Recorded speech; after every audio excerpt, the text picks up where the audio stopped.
Bereshit, or Genesis 48 through 50. And it was after these events came to be that it was said to Yoseph, "See, your father is sick." And he took with him his two sons, Manasseh and Ephraim. And Yaakov was told, "See, your son Yoseph is coming to you." And Israel strengthened himself and sat up on the bed. And Yaakov said to Yoseph, "El Shaddai appeared to me at Luz in the land of Canaan and blessed me, and said to me, 'See, I'm making you fruitful, and shall increase you, and make of you an assembly of peoples, and give this land to your seed after you as an everlasting possession.' And now your two sons, Ephraim and Manasseh, who were born to you in the land of Mitzrayim before I came to you in Mitzrayim, are mine.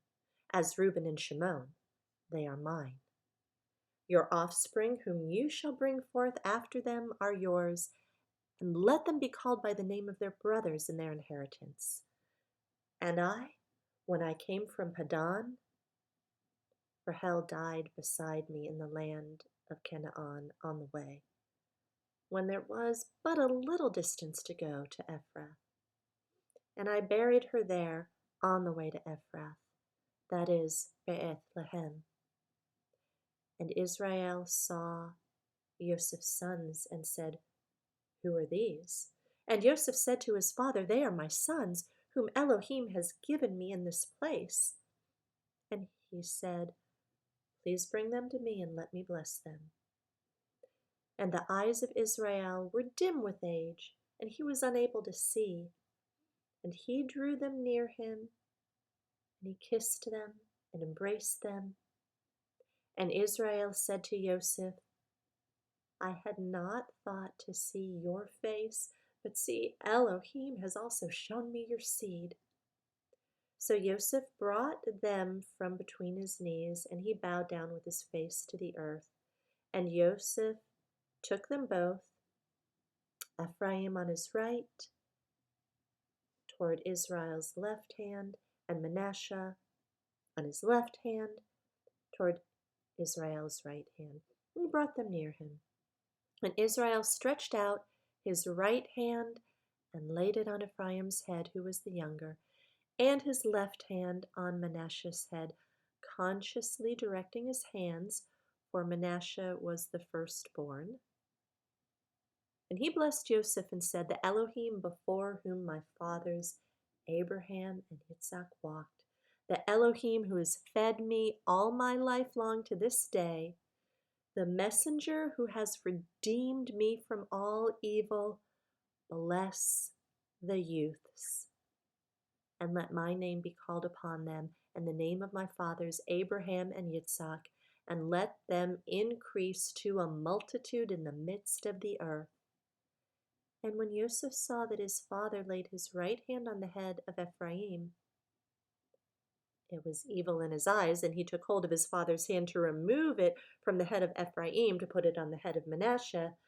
And Yoseph said to his father, 'Not so, my father, for this one's the firstborn. Put your right hand on his head.' But his father refused and said, 'I know, my son, I know. He also becomes a people, and he also is great, and yet his younger brother is greater than he, and his seed is to become the completeness of the nations.'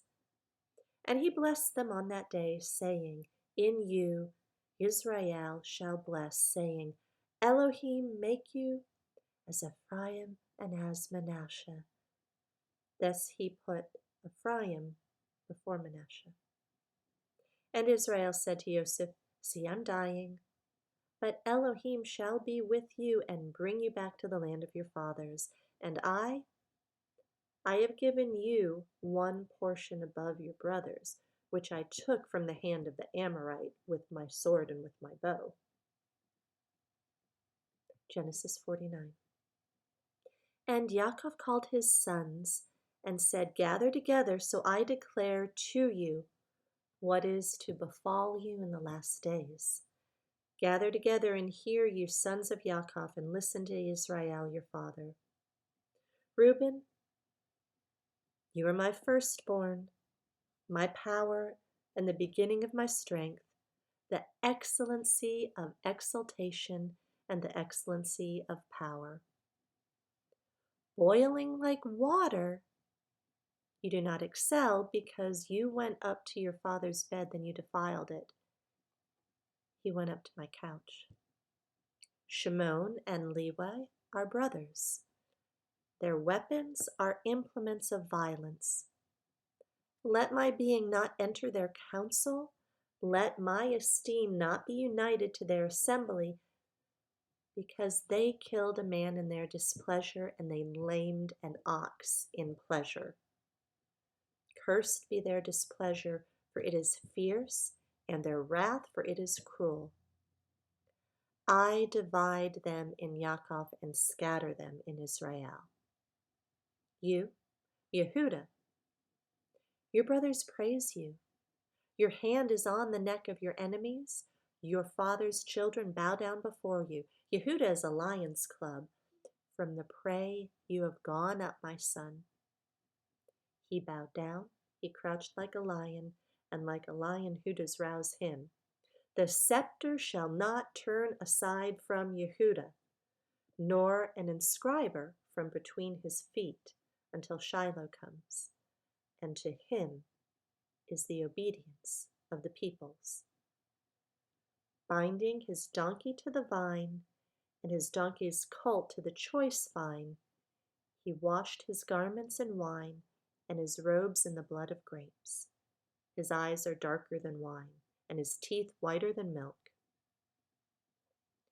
Zebulun dwells at the seashore.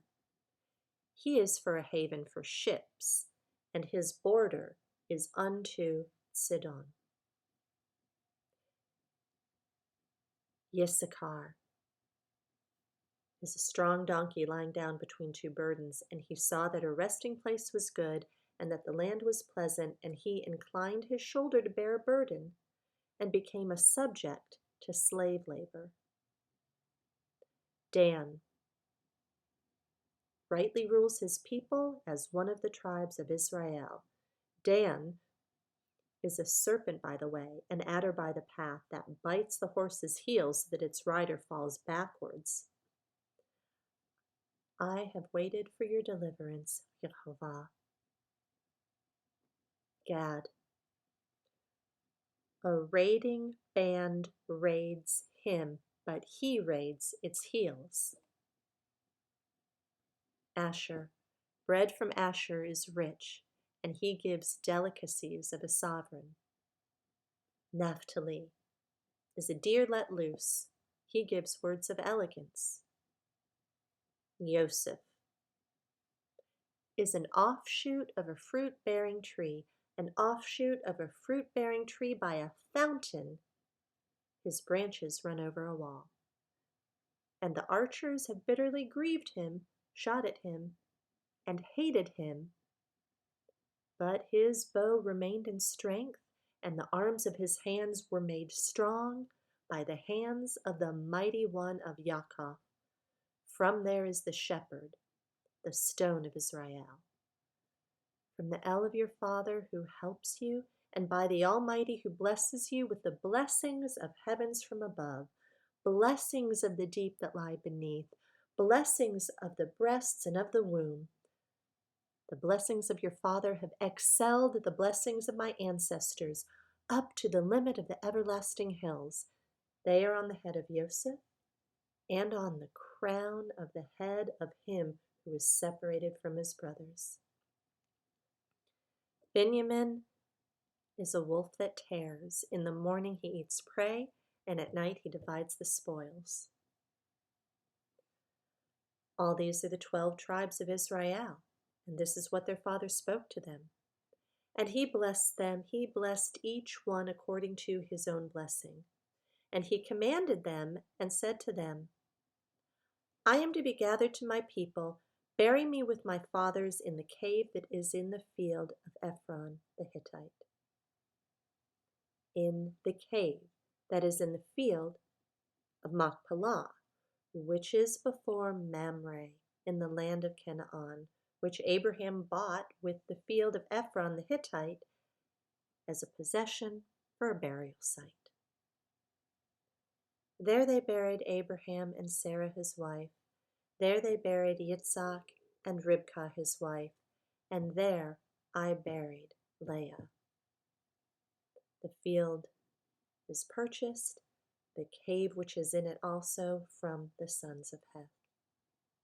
And when Yaakov ended commanding his sons, he drew his feet up into the bed and breathed his last, and was gathered to his people.